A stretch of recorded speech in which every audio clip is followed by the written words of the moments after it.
Stanley Druckenmiller, arguably the most successful investor of all time, has shared his views about what moves markets. No, it's not what you read in your economics textbooks. It's not what they told you on TV. And it's especially not what those gurus told you to look out for. But I'm not sure the typical investor is ready to hear this. But if you're a long-time viewer, I know that you came here for the truth, so let me unveil that for you. Today we are going to look specifically at what Stanley Druckenmiller has said, so let's get into it right away. If you're not aware of who Stanley Druckenmiller is, essentially one of the most successful investors of all time, he has a 30-year track record of 30% average annual returns. That is completely unheard of on any scale whatsoever. He's also never experienced a down year and has been down in just 5 of the past 120 quarters. This is completely insane when you compare this to any other individual, any other fund, any other market out there. It's simply like he defies gravity. So he ended up working with George Soros and the Quantum Fund. He ended up managing a $12 billion fund himself. He then closed up shop to run the family office. But overall, he is known to be one of the most successful investors of all time. This is an article from back in what looks like 1983, but the font is all blurry and quite small, but essentially from some time ago, where he shares some information that is so valid even today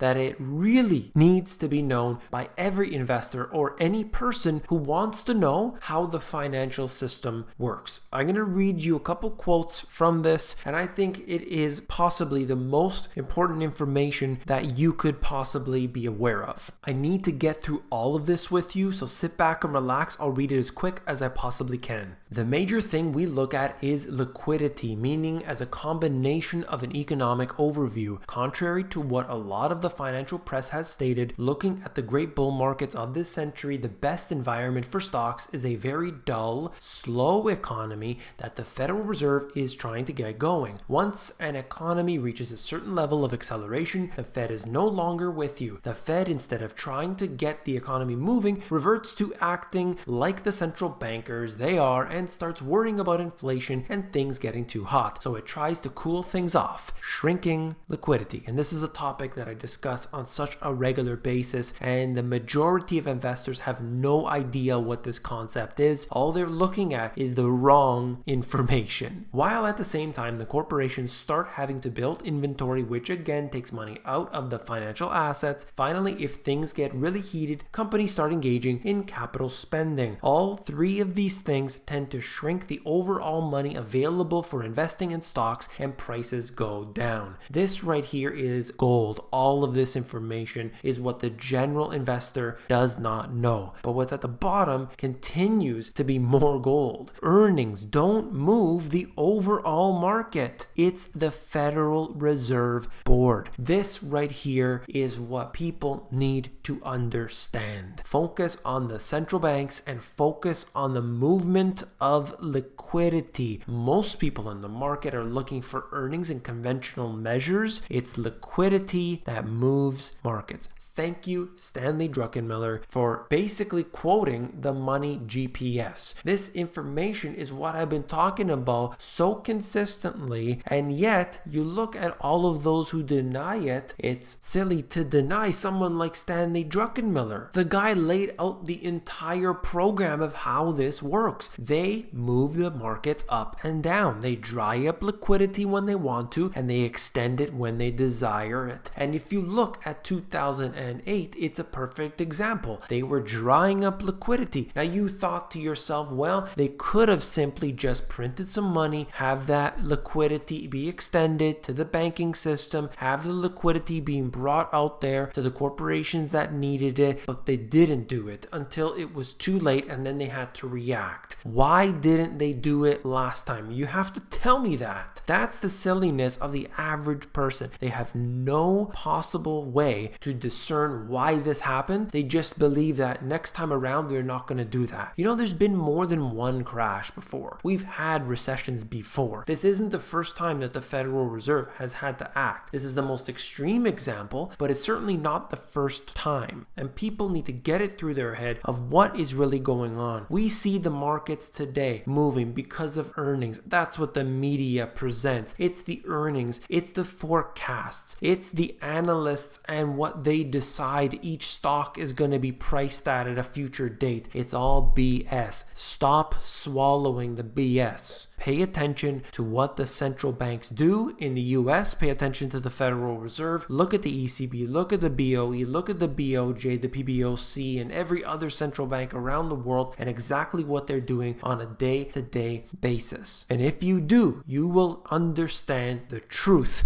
about what moves the markets. If you found this video informative, please give me a thumbs up. When you give me a thumbs up, you're supporting this channel, so I do appreciate that very much. And of course, last but not least, if you found this video informative, I know you'll find my books, The Money GPS, and my newer release, Global Economic Collapse, even more informative. You can actually flip through these books at Amazon. There's a link in the description of the video to check out. If you want the audiobook, that's available at themoneygps.com.